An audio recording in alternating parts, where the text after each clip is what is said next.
이번에 제가 그 생각을 한 번도 해본 적이 없는데 우리 정은아 집사가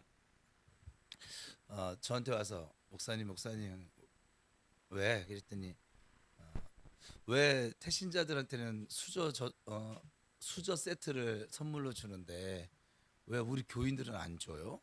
어, 저는 한 번도 그런 생각을 해본 적이 없거든요.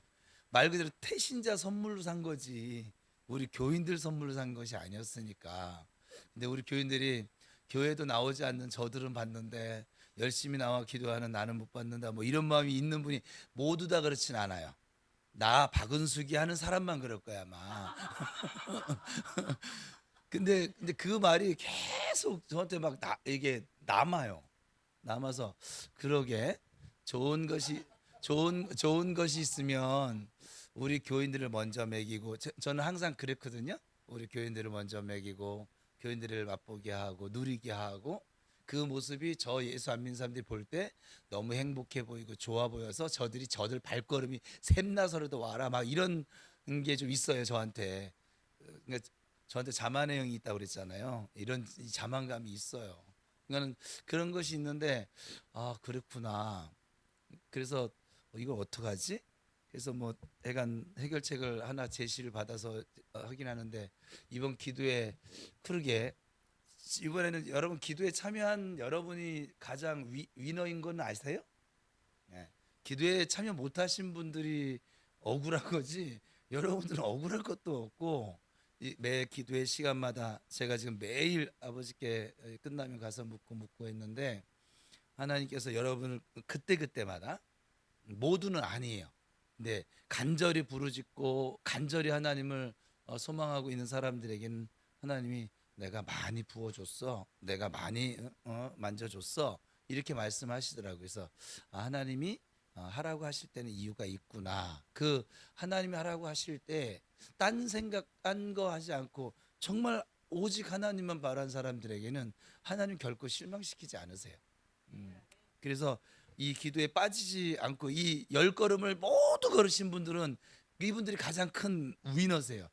그리고 또 하나는 그래서 결국은 아, 열 걸음을 다 작년에 저희가 기도회를 마치고 나서 이분들을 어떻게 축복을 하지? 제 눈에는 다 예뻐. 다 예쁜데 열 걸음을 다 한 사람은 조금 더 예쁜 게 사실이에요. 왜냐면 같이 기도하니까 목사가 같이 가는데 같이 옆에 손잡고 가주니까 어때요? 예뻐요 안 예뻐요? 예쁘지. 뒤에 투덜투덜 하는 것보다 훨씬 예쁘지. 주님은 투덜투덜 하거나 같이 가거나 다 예쁜데 난 주님이 아니잖아. 난 사람이잖아. 그죠? 안 그렇습니까? 아, 저 사람입니다. 예, 어, 그러니까 그래서 좀 그런 부분들이 있어서 작년에는 주일날 이제 이분들을 이렇게 세워서 제가 박수도 치게 했다는 축하를 했었어요. 그죠? 올봄 10일 저녁 기도회 때 그렇게 했다는 거예요. 저는 이런 걸 기억을 못 해요. 그래서 그렇게 했다는 거예요. 그리고서는 가실 때 이분들 상으로 저게 뭐야 그 뻥튀기 절반 봉지씩 이렇게 가져가게 했더니 10일 동안 한 번도 빠지지 않으신 분들은 못 가져가고 한 번도 안 나오신 분들이 뻥튀기를 다 가져가셨대. 올 봄에. 그래서 서운해요? 여러분들이 이미 복을 받았으니까 한 번도 못 나오신 분들이 가져가서 뻥튀기의 은혜라도 받아야 부스러기 은혜라도 받아야 되지 않습니까? 뭐 약간 뭐 이랬는데 올해는 그래서 주일날 안 나눠주고 오늘 가실 때 한 봉씩 다 가져가세요. 그리고 저게 지금 30봉이 좀 넘으니까 한 봉 가지고 나는 너무 좋아해서 양이 안 차. 2봉 가져가세요. 근데 앞부분에 다 남은 거 2봉 가져가야지. 앞부분에 2봉씩 가져가면 뒤에 한 봉도 못 가져가신 분 생기니까 일단 제가 모자르면 내 것도 가져가세요. 저 사무 것도 가져가래. 사무실에도 조금 남았죠. 아까 다 담았어요? 이진철 집사님 다 담았어요? 내가 사무실에 내 거 남기랬잖아. 선심 쓰면서 나는 내 거 먹을 건데. 약간 근데 생각해 보니까요. 자 이거는 좀 우리인데 찬양을 전양반이 일찍 끝냈어요. 저는 항상 시간은 채워요. 저기 뭐야 10일 동안 저는 뭐든지 한 번도 빠진 적이 없잖아요. 저도 나도 이 교회 백성이에요. 목사이기 전에 하나님의 백성이라고요. 근데 항상 시상할 때 저는 다 열애고 맨날 주는 사람이고, 그래서 좋기는 해. 하늘에 보물이 많아서. 근데 아무튼 그런 생각. 이번에는 이런저런 이렇게 얘기를 듣다 보니까는 그렇구나, 이렇게 생각하는구나, 이럴 수도 있구나. 그래서 약간 수저 세트는 줄게요. 박원식 사님 달라고 하니까 줄게요.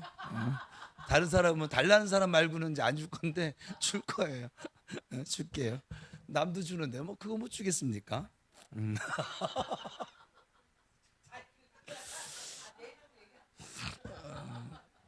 아무튼 약간 나 박운숙이야. 아니, 열 번째 걸음을 걷고 있는 여러분 모두를 다시 한번 축복합니다. 이 열 번째 걸음이 왜 중요하냐면, 이 열 번째 걸음을 걷는 동안에 사실은 우리 안에 여러 가지 마음의 갈등, 또 저 뭐야, 생활적인 변화, 뭐 또 어떤 고난, 또 어려움, 막 이런 것들이 계속 우리 안에 내재해져 있거든요. 근데 이 모든 것을 다 견뎠고 버텼고 이겨낸 게 열 걸음이에요. 그래서 제가 어제 그랬잖아요. 첫 걸음하고 중간은, 이분은 믿음이 너무 좋아서 점프를 할 수 있는 믿음이 되는 거예요. 그래서 열 걸음 오면 다 한 거야. 뭐든지 처음과 끝이 중요한 거니까. 중간이야 뭐 뭘로 채우든지 간에 뭐 채우면 될 일이고, 그죠? 그래서 열 걸음을 다 한 분이 가장 큰 복이고, 첫 걸음과 마지막 걸음을 다 하신 분도, 책을 읽을 때요 정말 시간이 없으면 어떻게 읽어야 되느냐면, 서론을 읽어요. 그리고 마지막에 결론을 읽어요. 그리고 거기서 유추를 해서 중간에 본론에서는 이게 대지가 있어요. 이게 타이틀 거는 거. 제가 이렇게 잔머리가 좀 있습니다. 그래서 저 성적이 이 국문학도 앞에서 자꾸 이런 얘기하면 안 되는데, 근데 이렇게 해서 성적이 그렇게 나쁘지는 않았어요. 정말 너무 시간이 없어. 막 내가 할 때는 뭐 안 낼 수는 없잖아요. 교수님, 제가 성령을 따라 행하다 보니까 너무 시간이 없어서 이번에 레포트를 쓸 시간이 없었습니다. 감안하여 주옵소서. 이렇게 낼 수는 없잖아. 그죠? 그래서 저는 모든 걸 다 냈었는데, 약간 그렇게 그렇게 하는 방법도 있더라. 그러니까 처음과 책을 읽을 때도 이 저자가 서론에 이 책을 앞으로 어떻게 써나갈 건지 자기의 방향성을 제시하거든요. 그리고 마지막 결론은 그래서 이래야 된다 결론을 내줬잖아요. 그러니까 이 두 개 사실은 거의 내용의 70% 가운데는 뭐냐면 이거를 증명하는 그 내용들이거든요. 구조적으로 보면 뭐 소설이나 뭐 수기나 뭐 이런 것들은 좀 그렇지 않을 수 있지만, 일반적으로 자기 어떤 주장하는 글을 보면 똑같은 거예요. 설교도 그러면 똑같죠. 내가 너무 피곤해 졸려 죽겠어. 처음을 잘 들어요. 그리고 중간에 졸어. 그리고 마지막에 깨가지고 또 마지막을 잘 들어요. 그리고 기도하면 돼. 이렇게 했다고 진짜 중간에 뭐 졸면 뭐 사람인 거지 뭐. 사람이라 그래요. 아무튼 지금 이번 기도에 좀 저도 지금 그동안 늘 원고 설교를 했는데, 지금 이번 저녁 기도회를 통해서 하나님이 나를 어떻게 어떤 사역자로 점점 더 이렇게 발전시켜 나가고 세워 나가실 것인지를 알게 됐습니다. 이 열 걸음 걸으면서 어제 저녁에서야. 그래서 하나님께 그 부분에 대해서 깨달아져서 물었더니 그래, 그렇게 말씀하시더라고요. 그러니까 깨닫는 것이 지금은 좀 많이 틀려지진 않긴 하는 것 같아요. 그래서 그렇게 이렇게 하시려고 하시는구나. 그래서 지금 저를 하나님 지금 만들어가고 계신 중이에요. 이번 10일 저녁 기도의 이 원고는 사실 큰 의미가 없었습니다. 그냥 막 가시더라고요. 그래서 이럴 거면 우리 봄에는 이럴 거면 봄에 원고를 준비를 시키지 마시든가. 기껏 고생해서 저 방송실한테 이건 보여줘야 되고, 그래도 어느 정도는 좀 맞아야 되고, 느낌표도 맞아야 되고, 마침표도 맞아야 되고, 이게 막 이런 것들도 있어서 올리지 말아야지 했다가 또 안 올리면 또 서운하고, 그래 올려놓고 쓰지는 않고 뭐 해가 지금 이런 지금 상황인데, 아무튼 해가 좀 그렇습니다. 주 안에서 죽는 자가 복이 있습니다. 예. 이거는 여러분들이 평생 놓치지 않았으면 좋겠어요. 주 안에서 죽는 자가 복이 있도다. 주님 그렇게 말씀하시는데 추수감사절기를 지금 맞이하는 우리에게 이 천국을 여러분 지금 우리가 앞으로 만날 그 천국 진짜 정말 천국. 근데 지금도 정말 천국인데. 하여간 하나님의 다스린 그 나라 천국을 우리가 소망하며 사는 것도 중요하지만 이 땅에 사는 동안 너희 안에 이미 천국이 임하였느니라. 그 천국의 주인이 예수님이거든요. 근데 예수님이 이 마음 안에 있는 사람은 이미 천국의 삶을 살고 있는 거예요. 근데 이 천국의 삶을 살고 있는데 지옥 같은 삶을 살고 있는 사람도 이 천국을 끌어안고 있더라. 제가 목회하다 보니까 여러분들은 사실 그 엘리사 그 종이었던 게하시 같은 눈으로 살 이유가 없거든요. 여러분에게 이미 예수를 통해서 모든 신령한 복이 주어져 있고, 그리고 여러분에게는 이미 여러분 인정하든 인정하지 않든 그건 상관이 없어요. 그거 아세요? 제가 계속 얘기하는데 우리가 인정하느냐 인정하지 않느냐 그것이 하나님께 그닥 중요치는 않아요. 그게 또 우리가 이 땅을 살아가는데 그닥 중요치도 않아요. 중요하지 않지만 우리가 그렇게 생각하고 사는 한 우리는 적어도 천국을 누리면서는 살 수가 없다는 거예요. 천국이 있는데 천국을 누리지 못하고 천국이 있는데 지옥 같은 삶을 살 수밖에 없다는 거예요. 그걸 인정을 안 하기 때문에. 여러분 지금 주변에는 불말과 불병거가 호의를 하고 있습니다. 그 불말과 불병거는 여러분들을 공격하려고 떼거지로 달려드는 모든 악한 세력들을 이기는 군대입니다. 여호와의 군대입니다.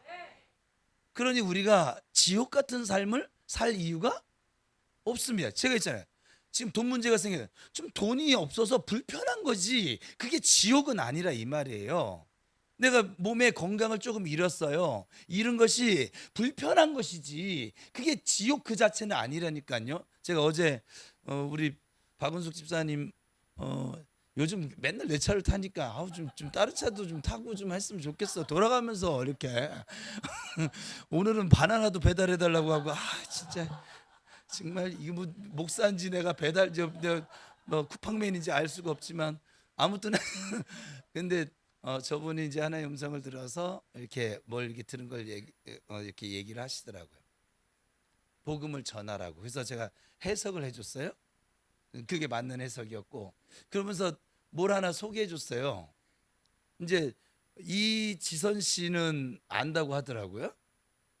또 송명희 시인도 안다고 하더라고요. 나라고 하는 찬송을 했던. 근데 닉 부이치치를 모른다는 거예요. 근데 이 세 명 중에서 지경으로 따지면 닉 부이치치가 가장 넓거든요. 가장 넓은 닉 부이치치가 한 팔만 있나요? 한 다리만 있나요? 다리 없죠. 팔만 있는 거죠. 한 팔만. 그것도 손가락은 거의 없고. 하여간 한 발만 있습니까?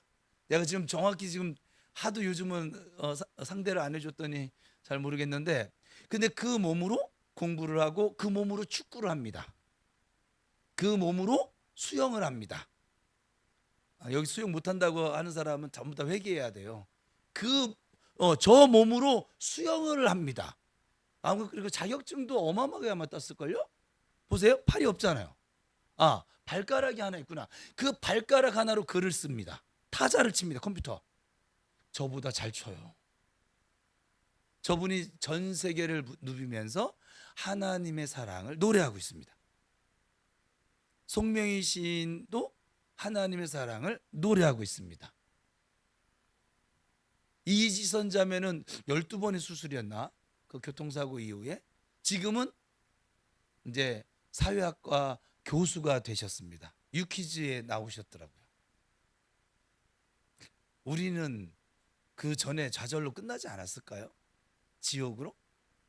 여러분들 그런 일을 만났으면 22살 꽃다운 나이에 교통사고를 당해서 12번이나 넘는 그 화상 수술을 하면서 그이가 지금은 돌아다니면서 하나님의 사랑을 노래합니다. 하나님의 사랑을 노래하라고 그렇게 제가 어제 이제 권면을 했었는데, 우리는 하나님 내게 복을 많이 주셔야 간증할 수 있다고 생각을 해요. 아주 커다란 착각입니다. 지금 내가 천국을 누리지 못한다면 여러분들은 앞으로도 그 천국을 누리지 못할 가능성이 높습니다. 이미 부어진 것도 못 누리는데 앞으로 어떻게 누리실래요? 여러분들은 이미 천국 시민권자인데다가 권리로도 그래요. 권리로도 천국 시민권 권세를 가지고 있고요. 그리고 자격으로도 예수 그리스도로 말미암아 그 자격을 가지고 있고, 능력으로도 성령의 능력으로 가지고 있습니다. 여러분은 이미 누릴 수 있는 신령한 모든 복이 이 안에 주어져 있습니다. 근데 저 천국을 누려야 될 사람이 꼭 왕자가 됐음에도 불구하고 꼭 거지처럼 사는 거랑 똑같은 형국으로 현대 성도, 많은 성도들이 살고 있거든요.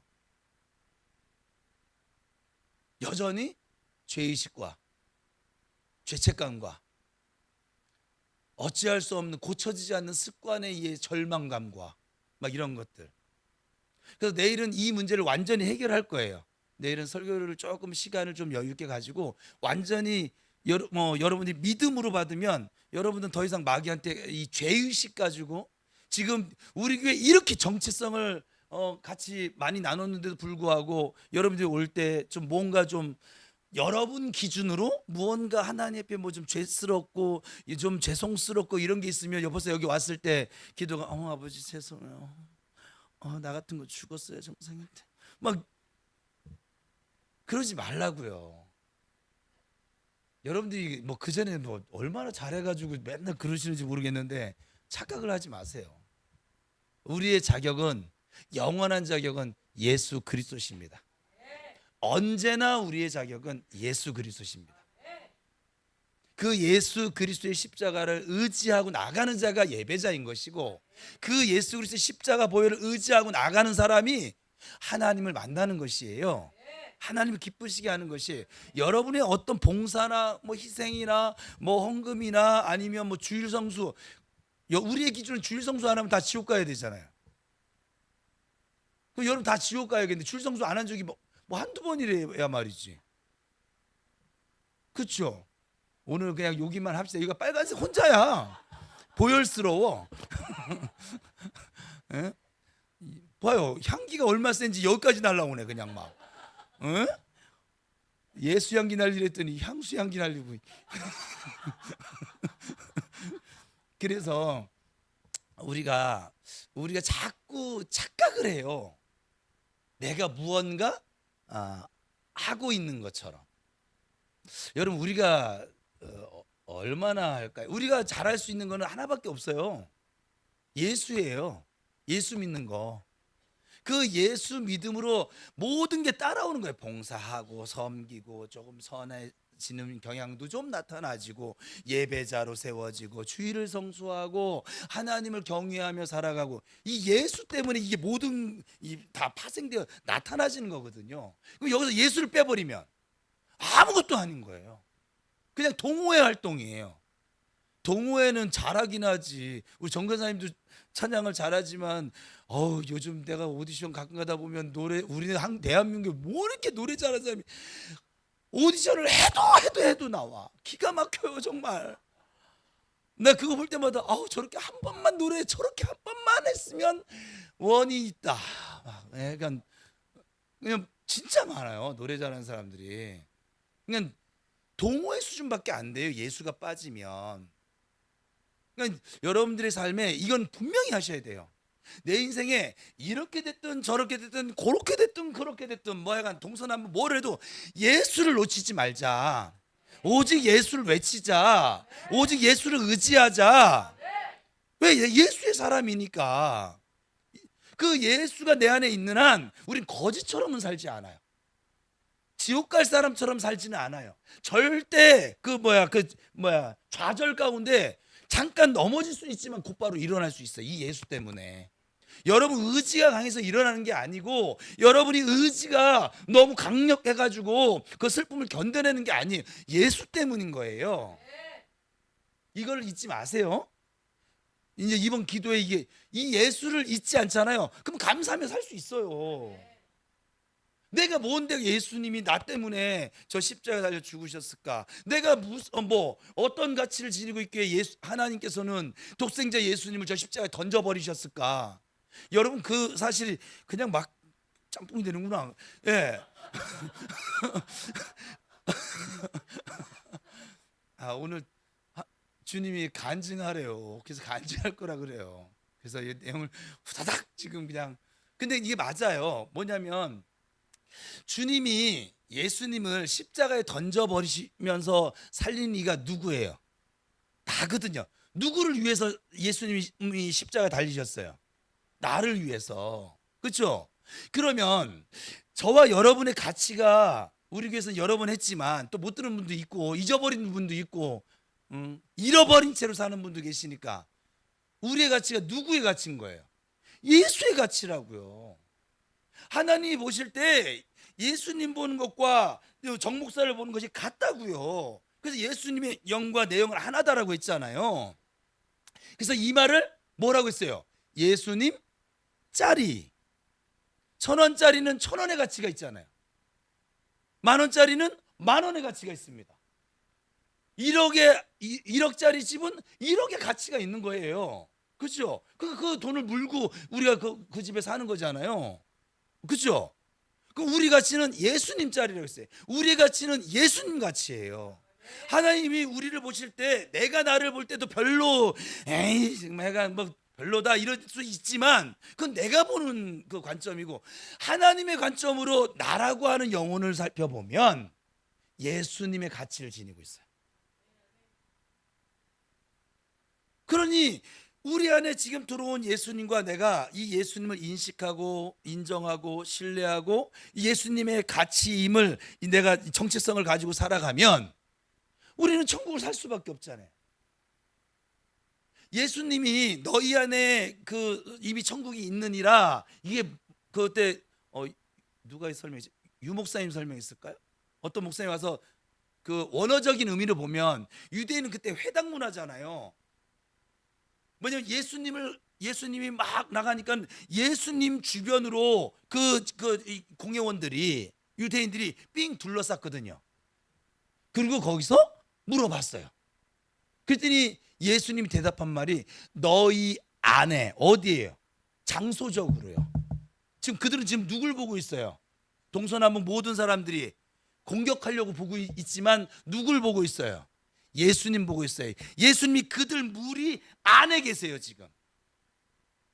그래서 너희 안에 우리 심령 안에 있다라고 해석해도 의미적으로는 맞지만 그때 그 원어적인 의미로 보면 정말 그들 안에 예수님이 계셔서 천국이 여기 있다는 거예요. 그러면 뭐냐면 천국의 개념은 예수님이 계신 것이 천국인 거라 이 말이에요. 그럼 여러분들이 좀 어려운 일 만났어요. 거기는 예수님 안 계시죠? 이분이 좀 바쁘셔. 전도 다니냐고 좀 바쁘셔. 뻥튀기 튀기고 붕어빵 굽고 김밥 싸고 좀 바쁘셔. 그래서 거기 안 계시죠? 예수님이 계시다고요. 제가 여러분이 가는 곳 어느 곳이나 이분이 안 쫓아가시는 곳이 없으세요. 영이시라. 지금은 육으로 계실 때는 그들 육안으로 보이는 그 자리에 계셨지만 지금 영으로 계세요. 예수님도 지금은 영이에요. 세 분이 하나님이 모두 영이세요. 그래서 무소부재하세요. 그냥 전능하세요. 우리의 개념으로 여기 있는데 저 브라질에서 기도하는 사람의 소리는 어떻게 들으실까? 저한테 청년 중에 이런 질문 던진 사람이 있어요. 우리가 막 여기서 기도회를 하는데 브라질에서 기도회를 하는데 거기도 약간 굉장히 하나님 바라는 기도를 하는 거야. 그 하나님 어디 기도를 들으실까? 왜 이런 질문을 왜 하냐고 도대체. 여러분 청년 사역이 쉽지 않아요.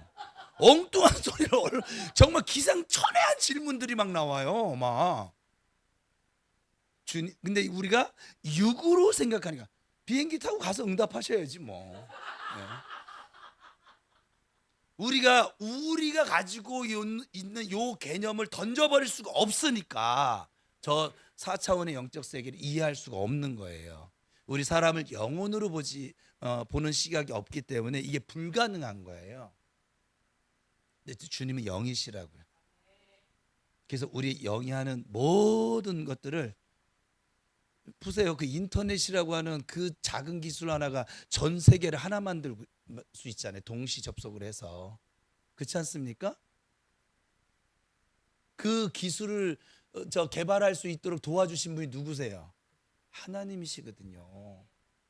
그러니까 사람들이 뭐 슈퍼컴퓨터 요즘 뭐 챗 GPT 뭐 이러고 있는데 하나님의 전능하심에 뭐 1,000분의 1도 되지 못하는 기능이 우리는 다 놀라고 있잖아요 지금. 그렇지 않습니까? 세계 모든 종교는 자신들의 교주의 크고 막 화려한 무덤을 자랑해요. 그런데 기독교는 예수님의 빈 무덤을 자랑합니다. 왜? 무덤이 없으시니까, 부활하셨으니까. 그러니까 죽음의 권세, 사단 권세, 세상 권세, 빌라도의 권세를 이기시고 부활하여서 지금 성령으로 임마누엘로 함께 하신 예수님께 여러분 감사하며 찬송하며 살아가실 수 있기를 축복합니다. 우리는 죽어도 삽니다. 살아서 우리는 예수를 지금 믿고 있으니 영원토록 죽지 않습니다.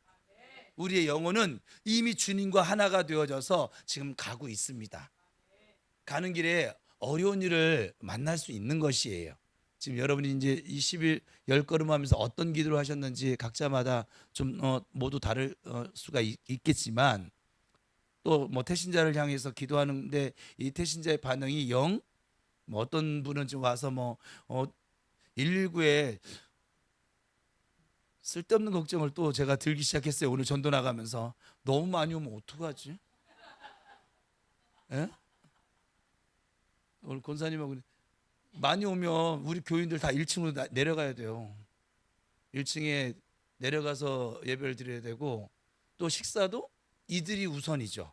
초청을 했으니까 손님 대접을 먼저 해야지. 우리 모두 주인이니까. 그죠? 주인이 먼저 먹어야 될까요? 네. 그래서 손님을 먼저 먹이고 권사님 보고 우리는 1시나 2시 돼서 점심 먹을 수도 있어요. 왜냐면 밥만 먹고 빨리 가세요 이럴 수도 없잖아요. 과일도 내놓고 차도 마시고 대접을 해야 되는데 그렇지 않아요? 그러면 자리가 우리는 한정되어져 있는데 왜냐면 작년에 이웃사랑 초청할 때 30분이 오셨거든요. 근데 왜 우리가 이런 문제를 안 부딪혔을까 했더니 그들은 토요일날 초청을 했어요 우리가. 근데 이번엔 주일날 초청을 해놓으니까 우리 교인들도 밥을 먹고 우리 교인들도 이렇게 좀 누려야 되는데 내가 아무리 생각을 해도 아버지 이렇게 오다가는 이제 우리 밥 못 먹어요. 뭐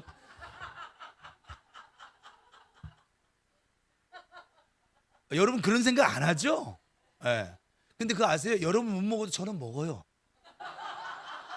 그들 대접하냐고 같이 앉아서 먹어요. 그러니까 저는 문제가 없어요. 여러분이 문제인 거예요. 그래서 그렇게 이게 무언가 좋은 일이 있으면 또 한쪽에서 불편한 일이 발생되어지고 그럴 수 있겠구나. 그래서 이거는 지혜를 짤 거예요. 짤 건데 그래서 하여간 어떤 도움을 좀 받기도 하고 우리 교인들도 전 새로운 영혼도 중요한데요. 그거 아세요? 저는 앞으로도 목회하면서 여기 계신 여러분이 덜하기보다 소중합니다. 저는 여러분을 헌신자 취급 안 할 거예요. 그래서 세신자 취급도 안 할 거예요. 그냥 가족으로 살 거란 말이에요. 가족이 중요하지. 남 행복하게 하겠다고 내 가족 불행하게 하면 내가 행복하겠습니까? 그럴까요? 여러분들도 마찬가지예요. 새 가족 오면 열심히 잘 섬겨주세요. 새로운 생명이 잉태되는 건 귀한 일이니까. 그렇다고 저는 자식 낳았다고 남편 내팽개치는 부인들 보면 참 미련 맞다고 생각되어져요. 그 자식을 키울 때까지 남편의 도움이 없으면 본인이 혼자 다 고생해야 되잖아. 그렇지 않아요? 또 남편 얘기했다. 또 지금 또 얼굴 표정들이 별로 좋지 않습니다. 그냥. 그러니까 그렇다 이 말이에요. 제가요 신앙생활 하다가 어제 나눴던 간증 이어서 한다 치면 결국 그래서 그 교회는 나왔어요. 나오고 1년이 채 되지 않았죠. 교회가 문을 닫았습니다. 유지가 될 수가 없어요. 왜냐하면 그분은 목회를 할 수가 없어요.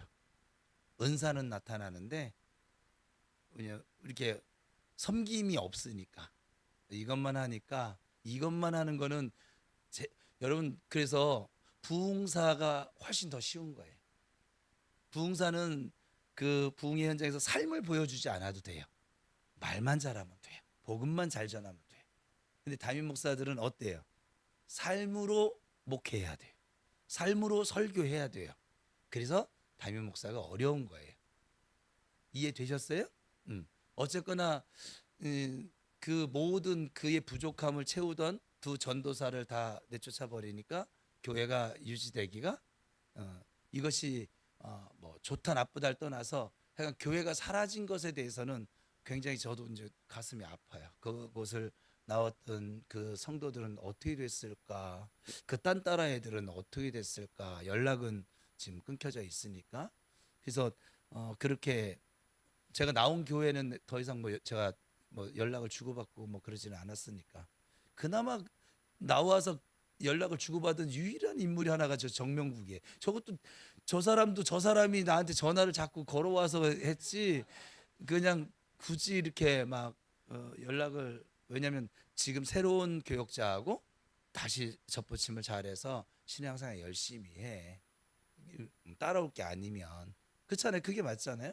그렇게 했는데 아무튼 그렇게 돼서 와서 4개월 그 사이에 은수가 태어나고 그리고 우리 사모가 오늘 아침에 자고 일어나가지고 갑자기 그 어제 했던 간증을 하려면 사실을 얘기해야 되니까 그래서 물어봤어요. 사실관계를. 그랬더니 4개월이 맞더라고요.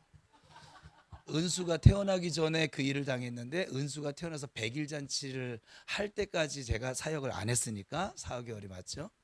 그러니까 약간 100일이 지날 정도로. 그래서 그랬구나.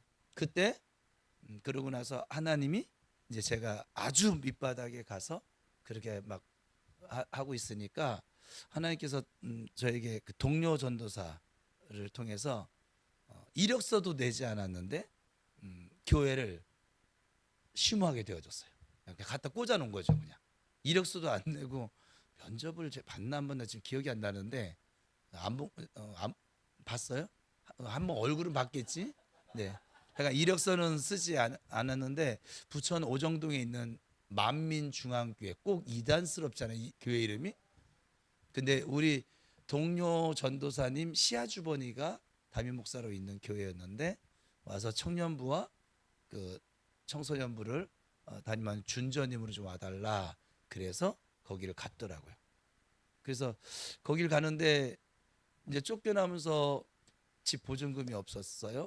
그래서 그때 어머님이 해간 뭘 해서 월세방 보증금을 했고 저는 또 교회 부임을 하니까 또 교회 근처로 이사를 가야겠는데 돈이 없으니까 또 그때 지금 보니까 이제 우리 큰 처형이었는데 큰 처형이 또 보증금을 빌려주셔서 거기다가 교회 근처에 집을 얻고 월세를 내면서 또 사역을 시작했습니다. 그래서 오늘 그 교회 얘기가 아니라 거기서 이렇게 하다가 우리 은하가 그때 4살이었나 이거 우리 교인들은 몇 번 들었긴 했는데 4살인가였을 때였는데 4살 아이가 지금 봐도 착하잖아요. 아이가 그죠? 착하다고 해주세요. 그렇다고 너무 또 인상 쓰고 계신다. 착한데 이 아이가 4살 때 엄마한테 이제 한번 대들은 거죠. 대들었다기보다는 어쨌거나 좀 이렇게 말을 안 듣고 이제 거부하는. 근데 제가 다른 건 다 참아요. 우리 애들한테 그냥 다 참는데 봐주기도 하고 좀 너그러운데 엄마 아빠한테 함부로 하는 것에 대해서 특별히 반말하는 것에 대해서는 저는 앞으로도 용납할 마음이 별로 없어요. 그렇게 키웠던 애들이 그래도 제가 생각할 때는 그래도 예의가 좀 있지 않을까. 형제들 간에도 뭐 막 그냥 질서 없게 막 그렇게 하지는 않고 있지 않을까. 근데 이제 그런 생각을 가지고 있는 그때 제 나이 31살입니다. 덤볐어요. 그래서 덤빈 근데 그 시기가 어떤 시기였냐면 우리 여러분 이제 여러분을 보라는 거예요. 제가 그 극심한 그 절망 속에서 이거를 신학을 해야 되나 말아야 되나? 아니 나 하기 싫어. 그리고 하나님 앞에 일부러 막 반항하는 모습도 다 보여줬는데도 때리지도 않고 가라하지도 않고 그냥 침묵하신 하나님처럼 느껴질 때 하나님이 저쪽에서 일을 하고 계셨는데 동료 전도사를 통해서 그냥 저를 갖다가 교회에다 그냥 갖다 꽂아놨어요. 꽂아놔서 사역을 이제 하는데 가서 또 설교대에 서니까 설교는 하더라고요 이게. 그래서 근데 이제 제 마음 안에는 어때요? 자유가 있어요 없어요? 왜 이게 지금 아직 해결이 안 됐거든요 지금. 어떻게 하나님 이러실 수 있습니까? 하면서 근데 그런 이제 고민과 갈등 그리고 그걸 이제 고난으로 여겼었고 하나님 앞에 그래서 그 교회 가서 다른 거 하지 않고 이 방황하는 동안은 기도를 많이 못했던 거예요. 기도를 뭐냐면 그냥 하늘 쳐다보고 하는.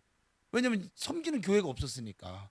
맘 놓고 여러분 남의 교회 가서 맘 놓고 기도가 하기가 쉬울 것 같아요? 그렇지 않아요. 잘 생각보다 훨씬 그래서 아예 산이 더 좋더라고요. 그냥 그때 알았어요. 이래서 기도원을 찾아가는구나. 그냥 눈치 안 보고 맘 놓고 기도하고 싶어서 그런 것도 이제 그때 좀 생각했는데 막 그러던 찰나였는데 우리 은하가 이제 제가 마음의 여유가 없는데 은하가 그런 행동을 하니까 어디 여러분 마음의 여유가 없을 때 누군가 하면은 조금 신경 거스르는 행동하면 말이 곱게 나가요, 좋게 나가요? 예. 곱게 나가요, 좋게 나가요? 같은 말이었구나. 곱게 나가요, 나쁘게 나가요? 나쁘게 나가지잖아요. 근데 또 나쁘게 말이 나가는 순간 내 감정은 이미 나빠져 있어요. 그래서 저 아이를 끌고 방으로 들어갑니다. 근데 또 사모가 또 따라와서 말릴 게 분명하거든요. 그래서 문을 걸어 잠굽니다 안에서. 저는 애를 훈육할 때는 첫째하고 둘째는 아주 엄하게 훈육을 했는데 저 셋째하고 넷째는 제대로 맞아보질 않아서 근데 그리고 빗자루를 들어서 4살짜리를 5살짜리를 일어서 얘가 못 견디죠. 제가 있는 힘을 다해서 때렸으니까 그냥 때릴 데가 어디 있다고 그죠? 근데 때리니까 얘가 아프니까는 막 몸을 움츠리고 해서 여기도 맞고 똑바로 서 그냥 제가 왜 그렇게 하냐면 다시는 질려서 이따위 행동을 꿈도 꾸지 말라고 손을 아예 안 대요 평상시 때. 근데 한번 되면 질려서 그냥 그렇게 엄마 안 덤벼요. 근데 그렇게 했는데 막 하다 보니까 저게 이제 좀 감정도 있고 감정도 올라갔고 그러니까 이게 맨 처음엔 교육으로 훈육으로 했는데 어때요? 여기 부모님들 처음에 훈육으로 야단쳤는데 훈육으로 끝나죠.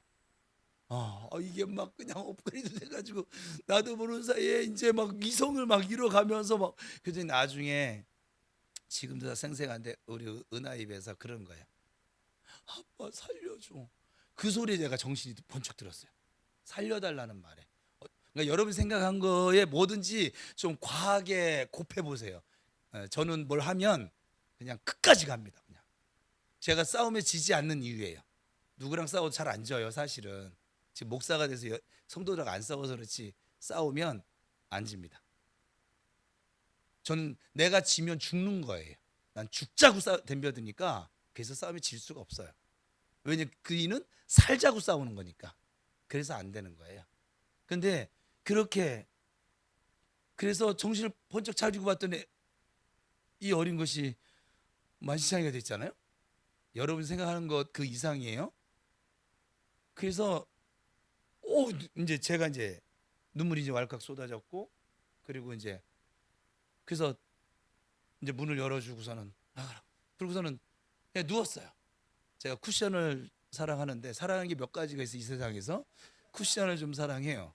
이번 수련회 갈 때도 저는 쿠션을 가져갔습니다. 어딜 가도 쿠션을 가져갈 생각이에요. 저는 쿠션이 없으면 잠을 못 자겠더라고. 그래서 쿠션을 놓고서는 TV를 의미 없이 TV 전원 버튼을 누르고 지금만 같아도 난 시야방 주자 갔을 건데 그때는 그것도 안 되어져서 누워서 의미 없이 TV 화면에 그냥 눈동자도 있는데 그러면 보통 애들 같으면 어떨까요? 주희 같으면 어떻게 했을 것 같아? 그런 상황이면 엄마한테 쪼르르 달려가지 않았을까? 아니면 하면서 해간 아빠 미워하면서 갔든지 뭔가 되지 않았을까요? 근데 저 아이는 좀 특별해요. 그 쿠션이 길잖아요. 크고 제가 누우니까 제가 이렇게 있는데 내 팔을 지가 퓽, 쟤는 기억도 못해요 지금. 퓽 하더니 제 팔베개라고 누워서 같이 TV를, 조금 전까지 아주 흠씬 두들겨 맞은 상태. 지금 시대 같으면 정말 아동 학대로 잡혀 들어갈 만한 그 정도였어요. 그러니까 그랬는데, 그래서 내가 하도 어이가 없어서 은하야, 표정도 이랬어요. 그냥 은하야, 아빠 밉지 않아? 저도 이제 제정신이 돌아왔으니까. 그랬더니 은하가 그런 거야. 아니 아빠가 나 바른 사람 되라고 그런 거잖아 하고 또 무심히 또 TV 쳐다보는 거야. 지가 보는 프로도 아니거든요. 아니, 내가 뭘 틀었는지도 지금 기억도 안 나지는 않아요. 근데 그렇게 얘기하는 거예요. 그때 하나님이 저한테 정말 그 4개월이 넘게 부임해서까지 5개월 가까이를 이 허덕이면서 헤매이면서 그 고난 속에서 아버지를 원망하던 내 모습에 말씀하시는 하나님의 음성이었어요. 얘가 그렇게 얘기하는 순간에 번역되어 저한테 들려진 소리는 이거였어요. 이 5살짜리도 깨닫는, 얘한테는 고난이잖아요 지금. 엄청난, 제 인생의 첫 번째로 엄청난 고난, 이렇게 맞아본 적이 처음이니까. 이 아이는 다 알지도 못하고 맞았잖아요 사실은. 아니 엄마한테 한번 대드는 말 한마디 했다고 이렇게까지 맞을 건 아니잖아요. 다른 집에서 있을 수도 없는 일이죠. 그런데 이 5살짜리도 아빠가 왜 부당한 이게 매질을 해가면서 이렇게 했는지 그 이유를 깨닫고 있는데, 깨달아서 고백을 하고 있고 아빠 품을 떠나지 않고 있는데, 너는 전도사라는 놈이, 저를 책망하진 않으셨어요. 근데 그때는 책망하는 소리 들렸어요. 너는 전도사라는 놈이, 지금 설교를 다시 시작했어요. 설교하기 전에 그런 일이 있으면 못 깨달았을 것 같아요. 근데 청년들 앞에서 설교를 하고 있었거든요.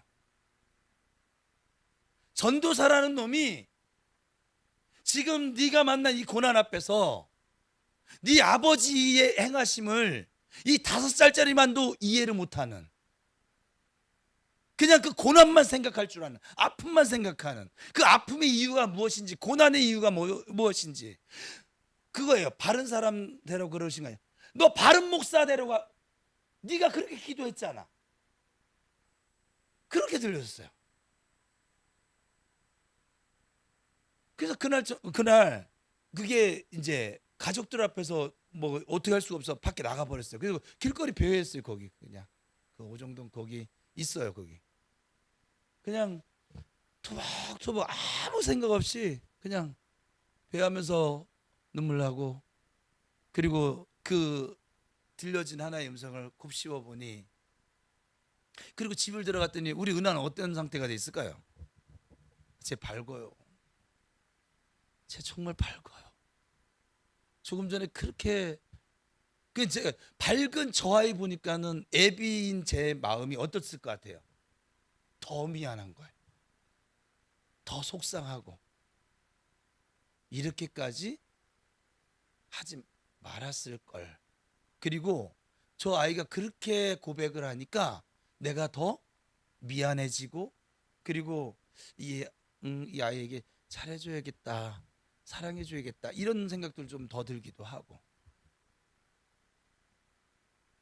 우리는 고난이 깊으면 그 고난만 자꾸 생각을 하는데, 그, 그 고난 가운데 있는 자녀를 바라보아야만 하는, 십자가의 그 고통 속에서 옮길 수만 있으면 옮겨주세요 하는 그 아들을 십자가에 버리셔야만 했던 그 아버지의 고통은 여러분 생각해 본 적 있으세요? 여러분의 고통만 생각하잖아요. 삶에 조금, 여러분 우리가 만난 고통이라고 하는 것이 삶의 불편함이거든요. 사실은 이게 영원한 게 아니잖아요. 여러분들이 여태까지 꼭 죽을 것 같은 상황이 지금도 좀 이어지고 막 그것이 아니잖아요. 또 여러분 마음의 멘탈을 고쳐보니까는 아무것도 아닌 일들이 너무 많잖아요. 근데 그땐 죽을 것 같았거든. 왜? 불편해서. 그 사람 쳐다보는 것도, 원수를 볼 때는 용서 못하는, 함께하는 것은 불편하거든요. 돈 문제가 생길 때는 돈이 없는 게 불편했고, 아닙니까? 그게 영원한 문제는 아니잖아요. 근데 그러한 우리를 바라보는 아버지의 고통은 여러분 생각해 본 적은 있으세요? 나는 제가 오늘 이런 목사로 세우시기 위해서 하나님이 참 많은 일들을 하셨더라고요. 정말 그러한 일들이 아니었으면 저는 아버지의 마음을 말하고 설교하고 전하고 이런 목사가 돼 있지 않겠죠. 그냥 목회하겠죠. 여러분이 알고 있는 그 목회를 하고 있겠죠. 어디 목사님한테 바나나 배달을 시키고 이런 박집사 정신 있는 거야 없는 거야 뭐 이렇게 나갔겠죠. 그죠? 아니 아예 나한테 바나나 때문에 운행해 주세요. 뭐 거기 들렸다가 미도를 가주세요. 이런 말을 아예 못 꺼냈겠죠, 그냥. 그렇지 않습니까? 근데 이렇게 우리가 웃으면서 이렇게 할 수 있는 이유는 뭘까요? 그런 여러 가지 일들을 만나면서 제가 아버지는, 하나님은 그냥 내 아버지구나. 내가 무엇을 잘하느냐 잘못하느냐 그것이 아니라 내가 고통 중에 있느냐 뭐 기쁨 중에 있느냐 이게 문제가 아니라 네가 지금 너와 함께하고 있는 나를 신뢰하고 있느냐 신뢰하지 않고 있느냐, 인정하고 있느냐 인정하지 않고 있느냐, 이거의 문제구나. 신앙의 문제는. 여러분 지금 기도하고 있는 이제 어떤 문제들이 있다고 가정해봐요. 가정이 아니라 진짜로 있죠. 예? 근데 그 문제 속에 여러분 하나님이 함께하고 계시다고 하는 걸 인정해 보세요. 우리가 그걸 인정하지 않으면 우리가 그토록 고백하는 하나님은 전능하신 하나님이 될 수는 없어요. 우리가 전능하신 하나님이라고 하잖아요. 그러면 그 문제를, 그 풍랑을 잠잠케 하시고 산을 옮길 수 있고 골짜기를 메울 수 있고 치유할 수 있고, 그 전능하신 하나님 우리가 인정하지 않는 행위가 되거든요. 여러분 지금 여러분들이 막 심각하게 생각하는 뭐 어떤 문제가 있다고 칩시다. 그 문제가 여러분들을 못 죽여요. 사망이 여러분을 삼킬 수가 없다고요. 왜냐하면 여러분 안에 이미 천국이신 예수님이 여기 거주하고 계시다고 이 말이에요. 예수님이 나의 구주심을 믿는 사람 아멘. 뭐 한 명 아는 사람도 있어요? 내가 아는 사람은 어쩔 수 없어. 예수님이 여기 계시단 말이에요. 그럼 뭐가 문제일까요? 배가 믿음의 항해를 배의 항해로 이렇게 비유하는 찬양이 항해자예요. 항해자도 찬양 간증 집회 제가 꼭 부르고 싶은데 걔는 부를 수가 없어요. 너무 높아요. 걔를 도전하는 순간 찬양 간증 집회가 중간에 끊길 것 같아. 그래서 지금 걔를 넣어야만 하거든요. 이게 지금 말씀드린 요 다음 상황에서 주신 찬양이 항해자였거든요. 근데 어쨌거나 그 배가 항해하는데 여러분 잔잔한 바다만 항해를 하겠죠. 배들이 어쩔 땐 태풍도 만나고요, 비도 만나고요, 햇볕 쨍쨍 뜨는 날도 만나고요, 너울이 막 그냥 엄청날 때도 만나고요. 우리가 그런 항해를 하고 있는 거거든요. 그럼에도 불구하고 그 배에 선장 되신 예수님이 함께 계시면, 예수님은 그 풍랑 속에서도 배 고물에서 뭐 하고 계셨어요? 주무시고 계세요. 이분이 그런 분이세요. 우린 멀미나서라도 못 자겠구만. 이분 그런 분이세요. 그냥. 그러니까 예수님과 함께 있으면 풍랑을 만나든 땡볕을 만나든 불을 만나든 물을 만나든 사망의 음침한 골짜기를 만나든 문제가 없다고요. 이것을 언제나 어디서나 이 예수님을 신뢰하는 믿음을 심어주려고 이 항해를 시키고 있는 거예요. 훈련이 아직도 이렇게 세게 많이 남았다라고 하는 것은 아직도 나를 버리지 못했다는 것. 또 하나는 나를 버리지 못했다는 것은 주님을 그만큼 신뢰하지 못한다는 것. 그러니까 빨리 포기해요. 좀 나 좀. 옆 사람 축복합시다. 나를 버리자.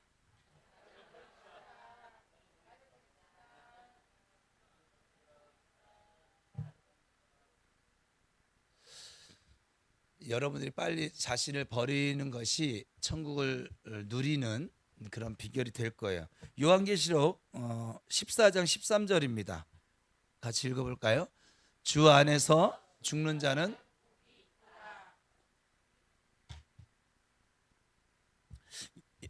또 오늘 본문 21장 3절 4절을 다시 한번 이제 이렇게 의미를 생각하면서 읽어봅시다. 시작. 내가 들으니 보좌에서 큰 음성이 나서 이르되 보라 하나님의 장막이 사람들과 함께 있음에 하나님이 그들과 함께 계시리니 그들은 하나님의 백성이 되고 하나님은 친히 그들과 함께 계셔서 모든 눈물을 그 눈에서 닦아주시니 다시는 사망이 없고 애통하는 것이나 곡하는 것이나 아픈 것이 다시 있지 아니하리니 처음 것들이 그러니까 우리 육체의 때를 벗어서 두 번째 우리 입장에서는 두 번째 생을 진짜 영원한 생을 살게 되어지면 지금 저렇게 되어진다 이 말이에요. 그래서 여러분 세계 수많은 종교들 가운데 죽음 앞에서 찬송가를 죽음 앞에서 찬양할 수 있는 종교는 오직 기독교뿐입니다. 그 이유가 무엇입니까? 성도의 죽음은 분명 괴롭고 또 이별의 아픔이지만 또 극한 고통이기도 하지만 육체적으로 볼 때는 그 죽음 후에 영벌과 지옥의 처소가 아니라 영생과 천국의 처소로 그 영혼이 지금 떠난 것임을 우리가 믿기 때문에 찬양할 수 있는 것이에요. 그래서 어떤 분은 그 장례식을 천국 환송식이라고 아예 명명을 하고 그렇게 장례를 진행하는 교회들도 있더라고요. 반면 지옥은 유황불 속에서 처절한 고통을 당하면서도 결코 죽을 수 없는 곳입니다. 그 지옥에서는 그 아세요? 자살도 할 수가 없어요. 이 땅에 육체로 사는 동안 자살이라도 할 수 있는데 너무 괴로우면 지옥은 자살도 안 돼요. 그것은 차라리 죽는 것이 기쁜 일이 될 텐데 불가능합니다. 죽지도 못합니다. 계속 영원토록 고통을 당해야 돼요. 또한 자신이 직접 지옥에서 영벌을 경험한 후에 아직 좀 남아있는 살아있는 가족 혹은 친구들을 전도하고 싶어요. 나처럼 그들이 이런 고통을 당하기 싫으니까. 그때는 근데 전도가 불가능합니다. 더욱 치열한 고통이 아주 증폭되어 경험되어지는 것이 바로 지옥입니다. 제 얘기 아니라 누가복음 16장에 이 말씀이 나와요. 더욱 안타까운 것은 지옥은 무의식의 세계가 아니라는 점이에요. 의식이 아주 또렷하고 분명한 곳이기 때문에 그 고통은 감내해야 될 그 고통은 유한한 인간의 단어로는 어떻게 보면 표현도 되지 않을 정도로 아주 극심한 고통이 되는 것이죠. 그것이 언제까지요? 영원토록. 여러분 지옥은 사람들이 제가 이제 이렇게 전도를 다니다 보면은 그냥 지옥 가면 되죠. 사실은 그 앞에서 막 때려주고 싶어요. 야 이 정신아! 지옥을 모르니까 그따위 소리 하지. 지옥을 알면 감히 그냥 지옥이나 가면 되지. 이 땅에 사는 동안 조그만 고통도 감내를 못해서 죽내 사내하는 그 존재가 어떻게 영원토록 감당할 수 없는 고통을 경험하면서 그 정신이고 그 용기면 여기서 죽을 힘 다해 살아. 맞지 않습니까? 제가 전도하면서 지옥 얘기 그렇게 가볍게 하는 사람은 제일 답답한 일이에요. 그래서 그때 그 사람들이 네가 지옥을 알아? 10불도 알지 못하니까 말 함부로 하고. 여러분들도 지옥에서 함부로 얘기하지 마세요. 지옥은 때렸다 죽여도 가지 말아야 할 곳이 지옥입니다. 하나님의 피조물로서 가장 접하지 경험하지 않아야 될 곳이 지옥이라고요. 우리 살다가 조금 내 마음에 들지 않고 힘든 세상을 만나면 지옥 같다고 하잖아요. 지옥이 요 정도면 다행입니다. 좀 불편하고 마음 상하고 요 정도면 얼마든지 살겠습니다. 그런 곳이 아니라고요. 여러분이 상상하는 것하고는 아예 비교가 되지 않는 곳이 지옥이라고요. 그래서 지옥이라고요. 그러니까 우리가 천국과 지옥이 확실해지잖아요. 그럼 복음 전할 수밖에 없는 것이죠, 사실은. 어떻게 내 남편이, 어떻게 내 아내가, 어떻게 내 자녀가, 어떻게 내 부모가 저 지옥을 가도록 그냥 두냐고요. 둘 수 없다고요. 차라리 내가 지옥에 가면 갔지. 그게 누가복음 16장의 전언이에요.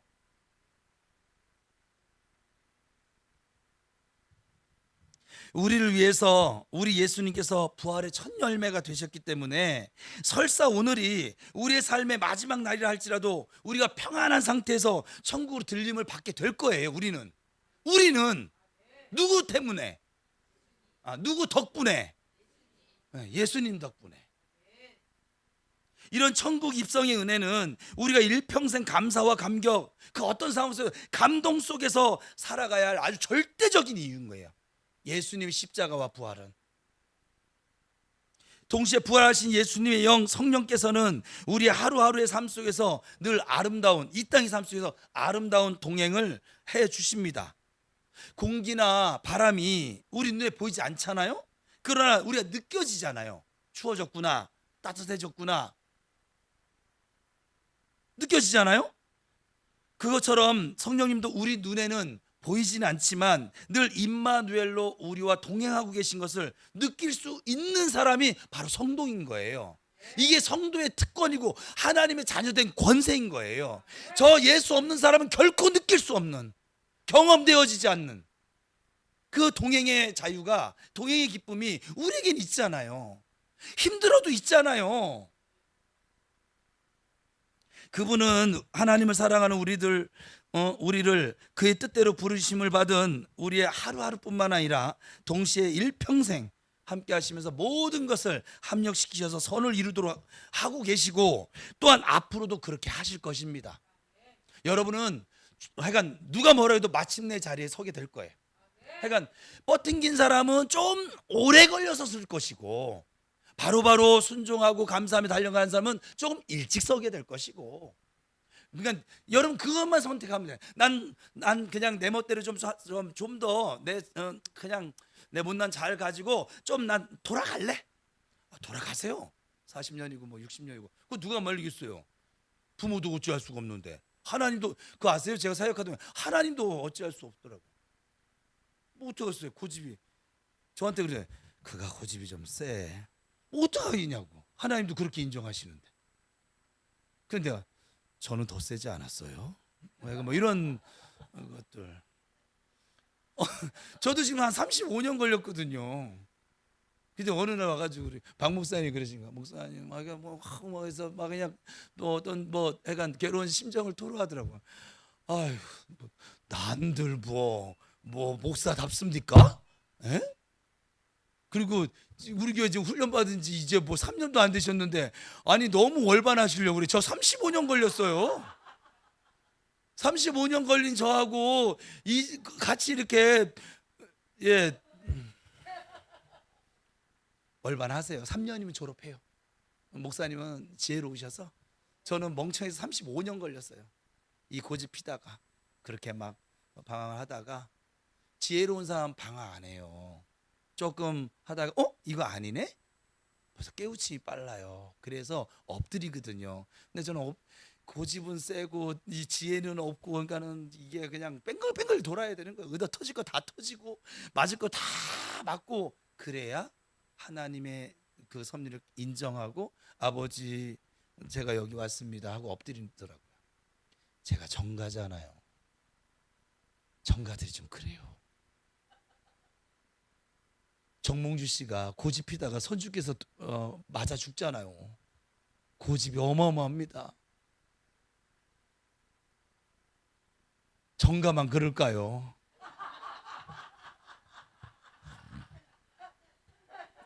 제가 김이박을 늘 얘기했는데 요즘은 김이박도 아니에요. 박이에요. 하여간 박을 깨고 나와서 이분들은 싸우면 박 터지게 싸우고, 하여간 뭘 하면 그냥 박이 깨질 때까지 하여간 뭘 하는 습성이 있는 것 같아. 내 생각에, 제 생각에. 너무 심각하게 가서 그래. 특히 성령 하나님께서 졸지도 아니하시고 여러분 주무시지도 않으시면서 우리를 보호하시고 또 인도하시면서 격려와 권면 또 명령을 통해서 피할 길을 반드시 마련해 주실 줄 믿습니다. 여러분 11동 했어요? 이루어질 것입니다. 믿음으로 구했으면 받은 줄 여기세요. 하나님의 때가 언제인지 그것을 내가 알 수 있도록 지혜를 주세요. 하나님 마음을 주세요. 이제 11동 기도했으니까 믿고 이제 맡기세요. 하나님께 던져버리세요. 하나님께서 이루어 주실 것입니다. 또 이 10일 동안 기도한 거 이루어졌을 때 또 이렇게, 죄송해요, 쌩까지 말고 좀 목사한테 와서 얘기해 줘서 우리 라이프 3면에 좀 실읍시다. 좀 남 얘기 싫지 말고 우리 얘기 싫자고요. 좀 나와 함께 하신 하나님의 이야기, 내게 은혜를 베푸신 하나님의 이야기, 나 살 빠지게 하시는 하나님의 이야기, 나 감사하게 하시는 하나님의 이야기, 나 효도하게 하시는 하나님의 이야기, 변화시키신 하나님의 이야기, 아픔 가운데서도 감사케 하신 하나님의 이야기, 좀 우리 좀 같이 좀 나눕시다. 이건영 목사님은 이번 이 10일 기도에 6설교를 문을 여기다 지금 게재하셨는데 오늘 마지막 설교인데 이 문구를 주로 자꾸 많이 쓰시더라고요. 하나님 곁에는 쓰레기통이 없다. 버릴 것이 하나도 없다. 우리 인생에 우리가 생각할 때 힘들고 어렵지만 버릴 것이 하나도 없는 인생 만들어 가시는 우리의 아버지심을 믿으시기 바랍니다. 그래서 우리는 이제 감사할 일에는 더욱 감사의 표현을 드릴 줄 알고 그로 인해 더 큰 감사의 복과 은혜를 누리며 살아가는 저와 여러분 될 수 있기를 축복합니다. 설령 좀 이해할 수 없는 고난을 당한다 하더라도 여전히 함께하고 계시는 성령님을 좀 더욱 의지하시고 믿음으로 잘 견뎌낸다면 여러분 지금 만나고 있는 그 고난이 위장된 축복이었음을 고백하게 될 것입니다. 제가 훈련받으면서 만난 고난의 일부들을 지금 이번에 소개를 했는데 이 모든 고난들이 오늘의 목사를 만들어 가는 것이고 또 그 고난들을 통해서 제가 아버지의 마음을 적어도 품으려고 이거 놓치지 않으려고 몸부림치는 목사가 지금 되어져 가고 있다라고 저는 믿고 있거든요. 그게 사실이기도 하고 여러분들이 만나고 있는 그 일들 때문에 여러분들은 기도의 사람으로 세워져 갈 것이고 순종의 사람으로, 감사의 사람으로, 믿음과 소망과 사랑의 사람으로, 축복과 형통의 사람으로, 말씀과 기도의 사람으로 하나님의 자녀로서 세워져 감을 믿으시기 바랍니다. 결국 여러분들은 다시 한번 축복하지만 마침내의 자리에 서게 되는 날을 만나게 될 것입니다. 그 날이 우리의 전성기가 될 것이고 하나님은 그날 우리를 빛나게 영광스럽게 존귀하게 우리를 세우시기 위해서 지금 이렇게 지금 흔들기도 했다가 넘어지기도 했다가 또 이렇게 일어나기도 했다가 공고한 날도 만났다가 기뻐한 날도 만나게 했다가 지금 이렇게 하시는 그런 아버지십니다. 그 아버지는 우리에게 언제나 좋은 것을 주시는 아버지심을 믿으세요. 그래서 우리 선포합시다. 이제 마지막 시간이니까는 크게 시작. 나는 언제나 하나님께 감사하는 사람이다. 나는 이미 천국 시민권을 가진 하나님의 자녀이다. 나는 이미 예수 안에서 신령한 복을 받은 사람이다. 나는 이미 성령으로 말미암아 예수님과 동행하는 사람이다. 나는 이미 소망 가운데 서로 사랑하며 믿음으로 사랑한 아멘. 여러분은 그런 존재세요. 아무리 사단이 와서 여러분 흔들리더라도 이렇게 나는 이런 존재야 선포하며 믿음으로 나가시다가 주님의 때를 그 복과 은혜를 누리는 때를 꼭 만나시길 바랍니다. 좀 더 얘기하면 지금도 여러분들은 하나님이 주신 복과 은혜를 누리고 있기 때문에 이 자리에 앉아 있는 거예요. 그러니까 이 자리에 앉아 있는 것 자체가 복이에요. 이 자리에 앉아 있는 것 자체가 은혜예요. 여러분 이미 그래서 천국 시민이에요. 하나님의 자녀된 권세가 여러분에 있고, 오늘 기도할 때 여러분 안에 있는 모든 그 불신앙적인 것, 염려들, 근심들 모두 주님께 다 내어 던져 버리시고 오직 주님께 감사한 마음 가지고 돌아가실 수 있기를 축복합니다. 기도하겠습니다.